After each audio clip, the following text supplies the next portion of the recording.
हमने last term पे dimensional analysis पढ़ा था और ये देखा था कि फंडामेंटल यूनिट क्या होती हैं, डिराइव्ड यूनिट्स क्या होती हैं और कैसे फंडामेंटल यूनिट्स के टर्म्स में डिराइव्ड यूनिट्स को हम एक्सप्रेस कर सकते हैं।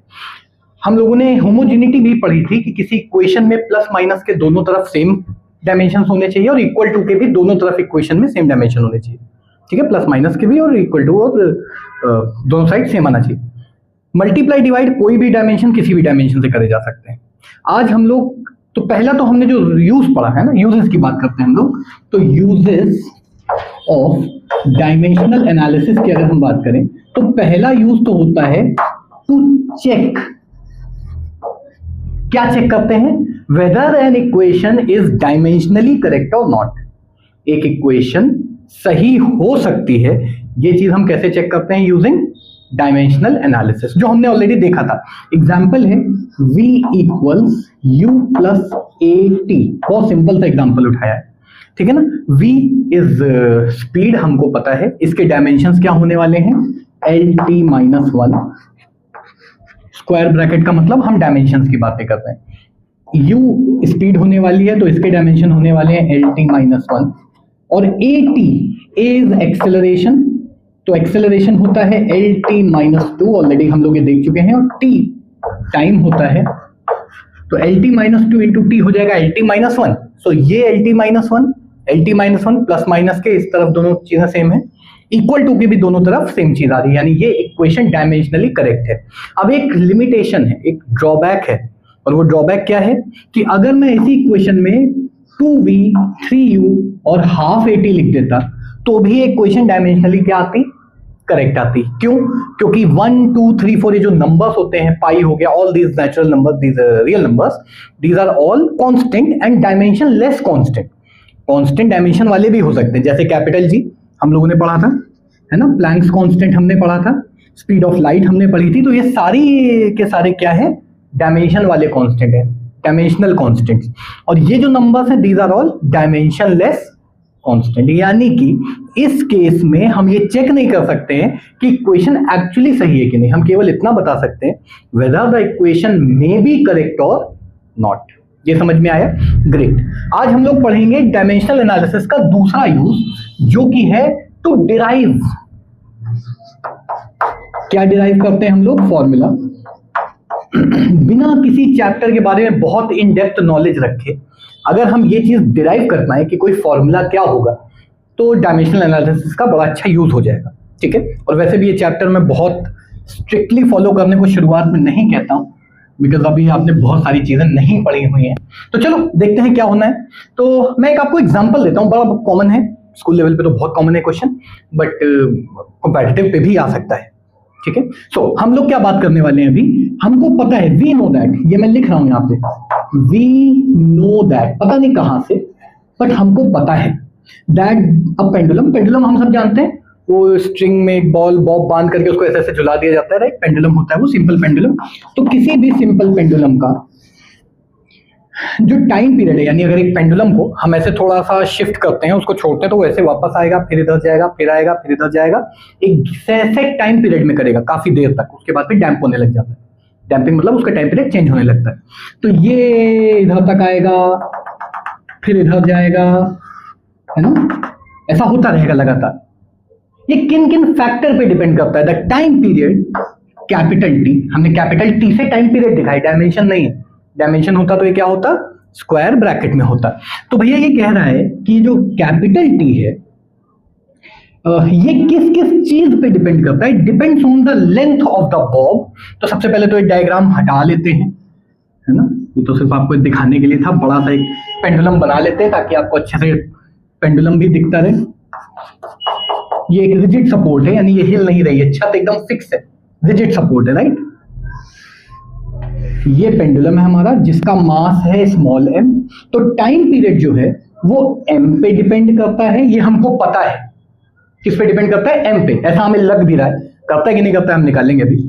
टाइम पीरियड डिपेंड करता है इस लेंथ पे, ये वाली जो लेंथ है, लेट अस से स्मॉल l, ठीक है ना। तो time period of pendulum depends on mass, length and acceleration due to gravity. Common sense लगाओ, अगर हम अर्थ पे हैं, अगर हम अर्थ पे हैं तो टाइम पीरियड ऑफ पेंडुलम अलग होने वाला है, और अगर हम लोग मून पे चले जाएं तो टाइम पीरियड अलग होने वाला है, राइट?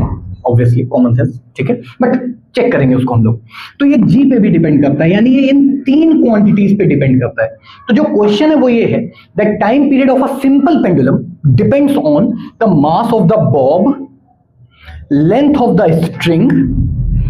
बॉब बहुत छोटा सा ही मानते हैं हम लोग, सिंपल पेंडुलम में छोटा बॉब होता है, हमने बड़ा बनाया बड़ा सा, वो एक्चुअली पॉइंट मास मान के हम चलते हैं। And the acceleration due to gravity g. Establish a relation between the time period m, l and g, या establish या derive a relation to find the time period of a simple pendulum। ठीक है ना, ये हमारा question.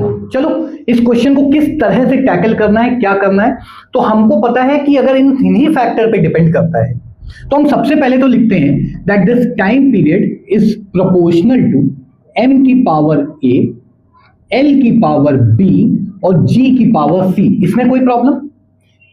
Dimensional analysis fail हो जाएगा अगर बीच में प्लस माइनस आ गया, यानी कि हम इससे v equal u plus 80 derive शायद ना कर पाए। कर लेंगे, मतलब with common sense we can, but normal mathematics लगा करके शायद आप उसको डिराइव ना कर पाओ। तो भैया time period depends on m की power a। a is a number. कैसा नंबर हो सकता है? रियल, कोई भी नंबर, फ्रैक्शन हो सकता है, बिल्कुल, रूट हो सकता है यानी 1/2 हो सकता है, फ्रैक्शन हो सकता है, नेगेटिव भी हो सकता है, it can be any number as long as the number is on the real number line, जो हमने पढ़ा हुआ है, ठीक है ना? ओके, पहला वाला मैं कर रहा हूं, दूसरे वाले के लिए आपको टाइम देंगे, थोड़ा पहले समझेंगे इसको कैसे करना है। तो ये टाइम पीरियड प्रोपोर्शनल है इन क्वांटिटीज के मल्टीप्लिकेशन के। डिवाइड भी हो सकता था, कहोगे यस सर आप डिवाइड भी तो कर सकते थे, मल्टीप्लाई ही क्यों लिया, ये भेदभाव क्यों? तो अगर ये सी मान लो माइनस में आ जाए तो डिवाइड में आ जाएगा। Multiplication and division are almost homogeneous, बिल्कुल एक जैसे होते हैं, केवल उसमें प्लस पावर होती है, इसमें माइनस पावर होती है, ठीक है? Okay great. अब ये टाइम पीरियड में प्रोपोर्शनैलिटी हटाते हैं तो क्या लगाते हैं? कांस्टेंट। लेकिन हम कह रहे हैं कि बस इन्हीं पे डिपेंड करता है, तो जो कांस्टेंट लगेगा वो कैसा कांस्टेंट होगा? करेक्ट, कैसा कांस्टेंट होगा? डायमेंशन लेस, यानी t is equals to some constant K, where k is a dimensionless constant, mass to the power a, length to the power b and gravitational acceleration to the power c। ठीक, अब हमको करना है dimensional comparison, और वो हम कैसे करते हैं? सबको फंडामेंटल क्वांटिटी के डायमेंशंस में तोड़ लो। तोड़े क्या? Time, what is time? तो हम लोगों ने ये देखा कि time period depends on, time period is equals to k, m की पावर a, l की पावर b, g की पावर c। अब अगर हमने डायमेंशनल एनालिसिस की पिछली क्लास ठीक से पढ़ी है तो हमको ये बात पता होगी दैट टाइम की डायमेंशंस क्या होती हैं? t होना t चाहिए, लेकिन इधर m भी है, l भी है, तो क्या हम सिर्फ जो t लिखा हुआ है इसको क्या मैं ऐसा लिख सकता हूं m की पावर 0, l की पावर 0, t की पावर 1? सुंदरीकरण किया गया है, कुछ नहीं, ठीक है ना? सिर्फ मुंह धोके भी आ सकते थे, पर फेस सीरम लगाना जरूरी है आजकल के जमाने में, ठीक है ना? सोएंगे दिन में 2 घंटे और बातें करेंगे सब लोग, फेस सीरम से काम चल जाएगा, राइट? ओके, तो डायमेंशन की बात करें तो k का कोई भी डायमेंशन नहीं है, इसके डायमेंशन का कोई लेना देना नहीं है। तो दिस m, मास का डायमेंशन क्या होता है? m होता है, हमको पता है ये बात। तो m की पावर a हो गया, यहां पे लेंथ है तो l की पावर b हो गया, और g क्या है? एक्सेलरेशन ड्यू टू ग्रेविटी, जिसकी डायमेंशंस क्या होती हैं? lt minus 2। तो ये हो जाएगा lt minus 2 whole power c। थोड़ा सा इसको एक्सपैंड करते हैं, तो m की पावर 0, l की पावर 0, t की पावर 0 इज इक्वल्स टू, हमको पता है कि हम डायमेंशंस की बात कर रहे हैं, सॉरी t की पावर 1, हम डायमेंशंस की बात कर रहे हैं, तो हम स्क्वायर ब्रैकेट अब ना भी लगाए तो भी चलेगा, I am happy with it, ठीक है ना? इतनी क्रिमिनल वाली हरकतें हम अब कर सकते हैं, हम पता है हमको क्या करना, राइट? सो कहीं m तो और मुझे दिख नहीं रहा है, तो ये हो गया m to the power a, l की पावर b, और जब बेस सेम होते हैं और मल्टीप्लाई करते हैं तो क्या होता है? पावर्स ऐड हो जाती हैं। क्यों होती हैं? टीचर ने बताया होती है, हम भी बता रहे थे, फिजिक्स पढ़ा, मैं थोड़े पढ़ा रहे। तो m की पावर a हो गया l to the power b plus c, ऐसा कुछ हुआ ना? और t की पावर क्या आई? Minus 2c। और जब कुछ ना समझ में आए तो आप कंपैरिजन करते हो, ऐसा होता है ना?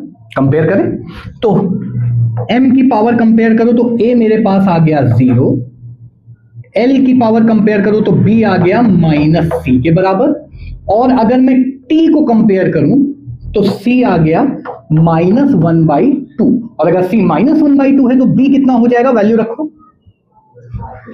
प्लस का 1/2। ये सारी वैल्यू उठाते हैं, पेंडुलम भाई को बाय बाय करते हैं, ये सारी वैल्यू उठाते हैं और ये सारी वैल्यू उठा करके इस फॉर्मूले में यहां पे जो हमने डिराइव किया था इसमें रख देते हैं। तो जो टाइम पीरियड का फॉर्मूला मुझे मिल रहा है that is some constant k, m की पावर क्या आ रहा है, यानी मास पे डिपेंड ही नहीं कर रहा है। तुम 5 ग्राम का मास ले लो, 50 किलो का मास ले लो, एज लॉन्ग एज कोई और फैक्टर ना चेंज करो, जो टाइम पीरियड है वो क्या रहना चाहिए, सेम रहना चाहिए। ठीक है, फैसिनेटिंग, अच्छी बात है, ग्रेट। तो L की पावर क्या आ रही है, B, और B था 1/2, यानी L की पावर 1/2, और G की पावर क्या आ रही है, -1/2, जहां तक मुझे दिखाई दे रहा है, राइट। थोड़ा सा इसका सुंदरीकरण करें, इस पे फेस सीरम लगाते हैं, इस पे ना क्रीम लगाते हैं। तो टाइम पीरियड इक्वल्स M तो हटा ही दो, K टाइम्स L/G, माइनस से नीचे आया तो कैसी पावर हो गई, प्लस, ऊपर माइनस है नीचे प्लस, और होल पावर अगर मैं 1/2 लगा दूं तो कोई प्रॉब्लम तो नहीं। और यहां तक हमको बड़ी दिक्कत होती है, अरे पावर में आप फ्रैक्शन क्यों लगा रहे हो, आसान सिंबल्स यूज करो। तो k टाइम्स √L/G, कुछ ऐसा सा एक फॉर्मूला मेरे पास डिराइव होगा।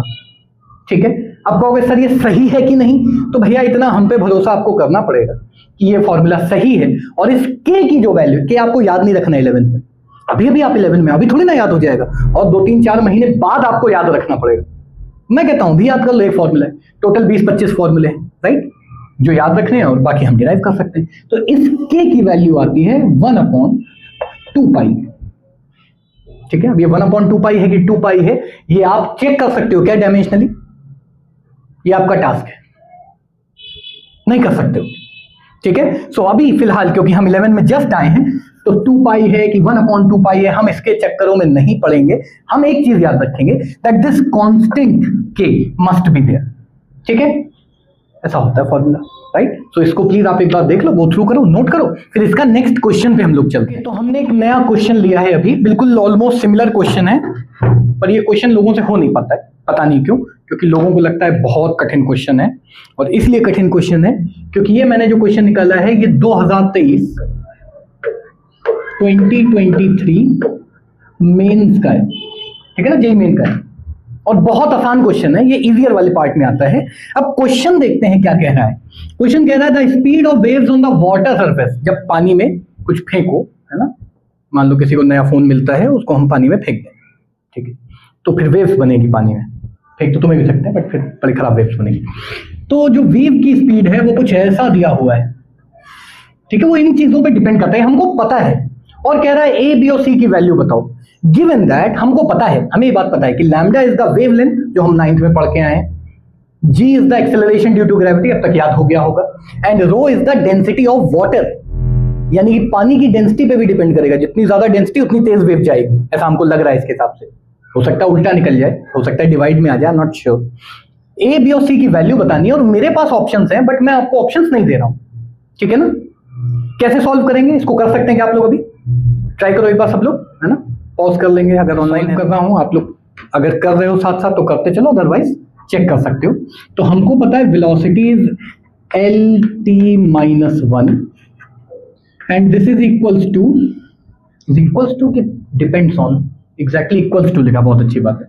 तो लैम्डा पता है वेव लेंथ होता है, तो L की पावर A, अंदर बाहर कहीं भी पावर लगा सकते हो, कोई उसमें यहाँ पे आप पे कोई चालान नहीं कटने वाला है, और कट भी गया तो आप भागने नहीं वाले हो। G इज LT-2, याद हो गया होगा, पावर B हो गया, and rho mass per unit volume, density is mass per unit volume, यानी कि M पर यूनिट वॉल्यूम, वॉल्यूम होता है L3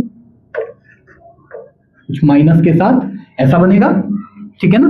अब इसको एक्सपैंड कर लेते हैं, तो LT-1 और इधर M है, तो मैं इधर भी M0 लिखना प्रेफर करूंगा, दिस इज माय चॉइस, ठीक है ना। L की पावर A हो गया, L की पावर B हो गया, प्लस हो गया, और L की पावर -3C हो गया, ओके। M की पावर C हो गया, और कहीं M नहीं है, और साथ में किसी भी ऑर्डर में लिख सकते हैं, कोई इशू नहीं है इसमें। ऐसा पता नहीं क्यों सब लोग पहले एम लिखते हैं, हम भी लिखते हैं, कोई दिक्कत नहीं। और तीसरा है टी, टी की पावर क्या आ रहा है, -2b। तो now we can compare, m को कंपेयर करो तो c तो आ गया मेरे पास 0, है ही नहीं, कुछ इस पे डिपेंड ही नहीं कर रहा है। और अगर c 0 आ गया, t को कंपेयर करो तो क्या b की वैल्यू 1/2 आ रही है आप लोगों की? चेक करो, अगर c 0 है, उसको ना भी लिखो तो भी हो जाएगा, -1 इक्वल -2b, b इक्वल 1/2। और अगर मैं ये दोनों वैल्यू यहां पे डाल दूं तो a की वैल्यू l की पावर a यानी a प्लस 1/2 बराबर 1, तो a आ जाएगा 1/2, ठीक है ना, a 1/2 आ रहा है मेरा। तो इफ आई, अच्छा मुझको तो सिर्फ a b और c ही निकालना था ना, तो a हाफ b हाफ और c 0 आ रहा है, ठीक है ना। चेक कर लेना चाहिए हमको आंसर, क्योंकि गलती तो इंसानों से हो ही सकती है। कौन सा a माइनस नहीं होगा, चेक कर लेते हैं।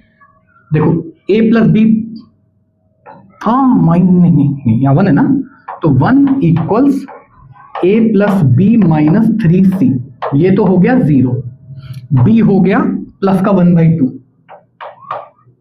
और साथ में a लिखा हुआ है, 1 के बराबर है, ठीक है ना। ये 1/2 को इधर माइनस करेंगे,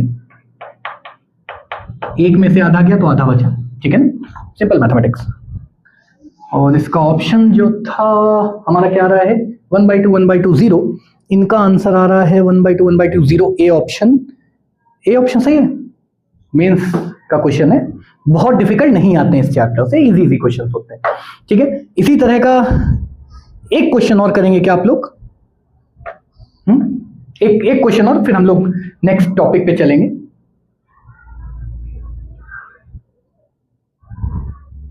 या क्वेश्चन को मैं बाद में होमवर्क की तरह देना चाहता हूँ, बिल्कुल सिमिलर ही क्वेश्चन है, उस वैल्यूज डालनी है दूसरे, ठीक है ना। तो चलो नेक्स्ट यूज पे चलते हैं। हमने यहां तक तो देख लिया दैट डायमेंशनल एनालिसिस से हम लोग डिराइव कर सकते हैं, we can derive a relation. अब हम लोग तीसरा यूज देखने वाले हैं, which is we can convert one system to another.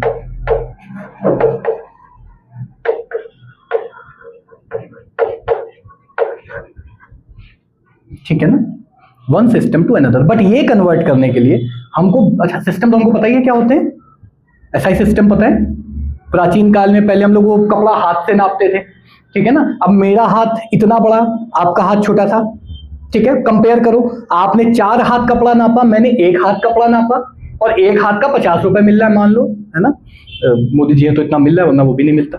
तो मेरा 1 हाथ मुझे 50 रुपए मिला, इनको 200 रुपए मिला, हमारे झगड़ा होगा, हाथापाई होगी, है ना। तो फिर कुछ स्टैंडर्डाइज करना पड़ेगा हमको। तो एसआई सिस्टम, फ्रांस में सब गए घूमने, कभी अफ्रीका में नहीं जाएंगे साइंटिस्ट लोग सिस्टम डिसाइड करने, एसआई सिस्टम वहां डिसाइड हुआ। उससे पहले वो सीजीएस चलता था, सेंटीमीटर ग्राम सेकेंड, है ना।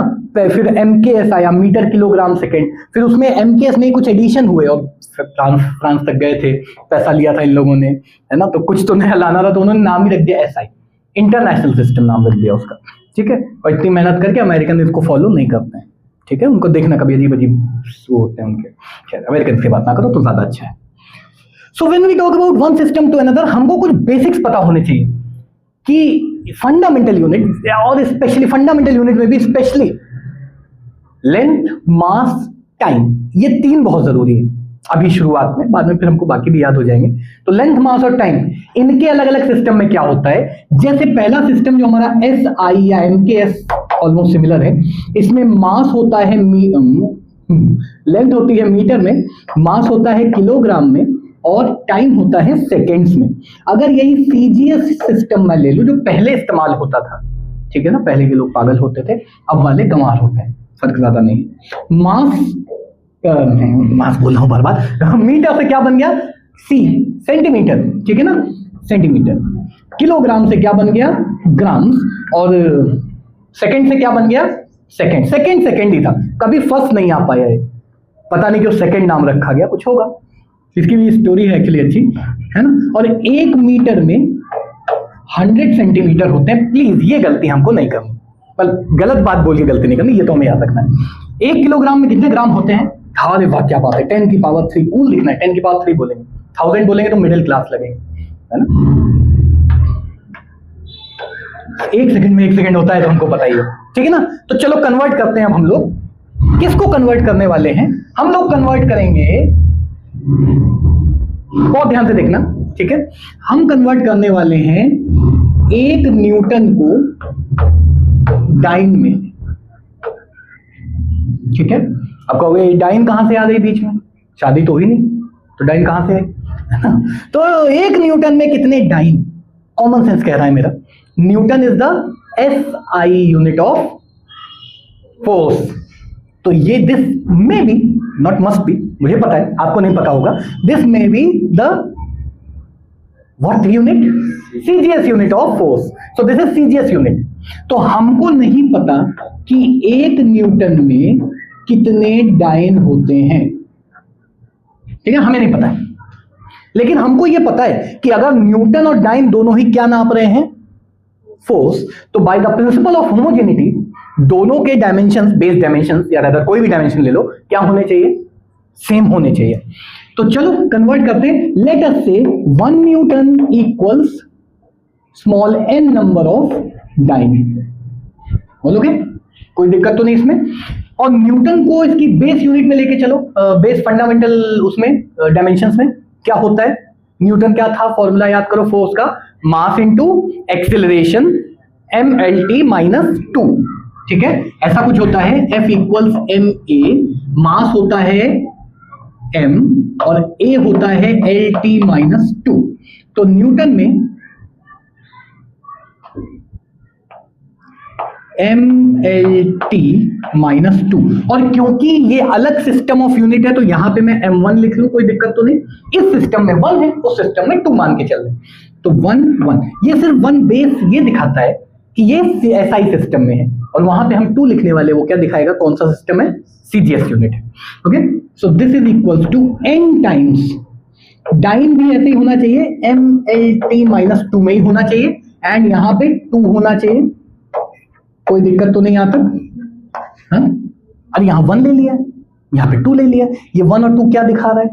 कि इस सिस्टम में SI में है, और 2 दिखा रहा है कि हम CGS में। बस इतना सामने रिप्रेजेंट किया, ठीक है। आप m और m डैश भी मान सकते हो, मुझे कोई प्रॉब्लम नहीं है।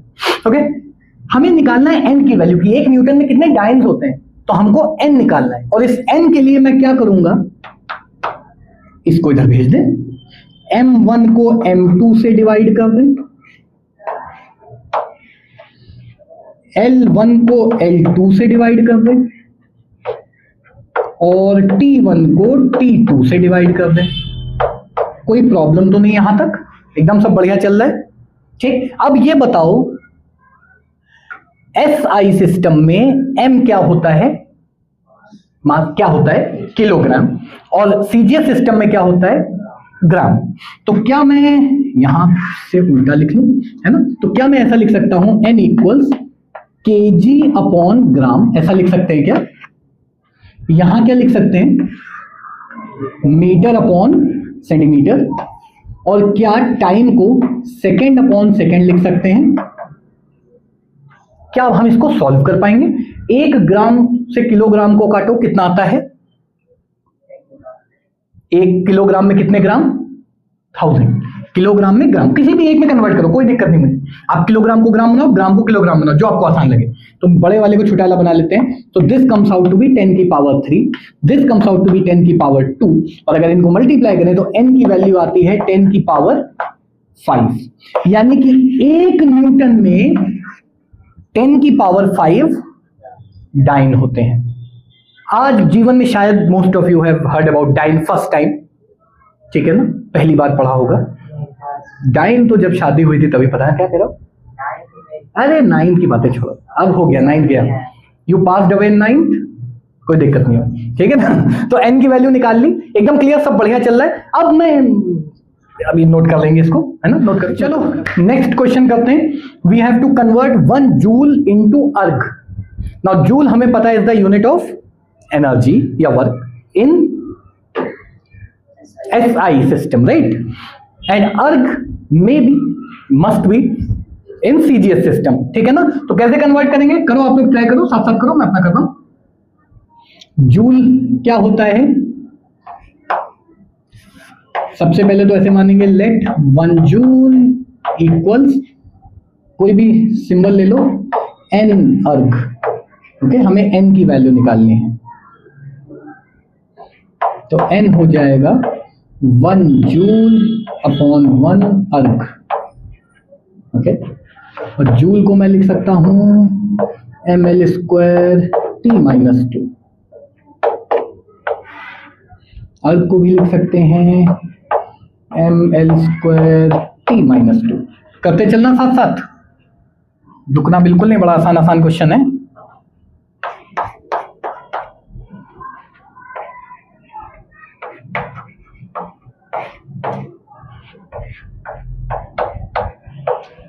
कभी भी एक जैसी पावर किसी चीज की मिले तो उसको कॉमन ले लेना।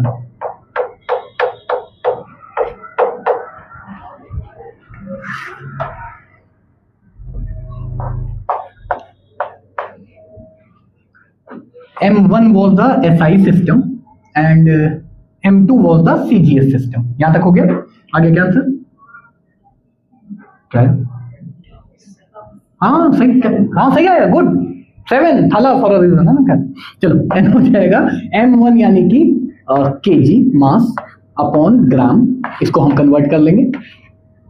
L1 अपॉन L2 हो गया मीटर अपॉन सेंटीमीटर का स्क्वायर, और सेकेंड अपॉन सेकेंड की पावर -2 से कोई मतलब नहीं, ये हो गया 10 की पावर 3, ये हो गया 10 की पावर 2 का स्क्वायर यानी 10 की पावर 4, n आ गया 10 की पावर 7, यानी आई can say 1 joule equals 10 to the power 7 अर्ग।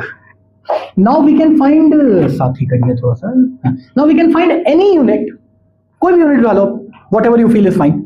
क्या आप लोग अब ये आपका काम है, होमवर्क है ना, इसके बाद मैं वीडियो भी बंद कर दूंगा। तो आई होप ये सबको समझ में आया होगा, इसमें तो कोई दिक्कत नहीं, ग्रेट। तो अब आपका होमवर्क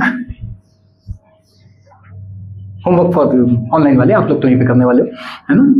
कैपिटल जी की वैल्यू निकालनी है इन सीजीएस। सिमिलर तरीका है, कैपिटल जी के डायमेंशंस पता है और बस डायमेंशन को कन्वर्ट करना है। वैसे कैपिटल जी यहां मान लो, वहां पे n times of capital G मान लेंगे, बिल्कुल सेम तरीका है। दूसरी चीज, प्लैंक्स कांस्टेंट की वैल्यू निकालनी है इन सीजीएस, ठीक है ना। तो ये दो हैं जो आपको होमवर्क की तरह करने, अगर आपने ये कर लिया तो आपका बेसिक लेवल एकदम क्लियर है। इसके बाद फिर केवल क्वेश्चंस की एक क्लास बचेगी। तो आप लोग क्लास वाले तो अभी करेंगे और ऑनलाइन वाले इसको घर पे होमवर्क की तरह ट्राई करेंगे। वैसे बाकी सब भी होमवर्क चल रहा था तुम लोग का।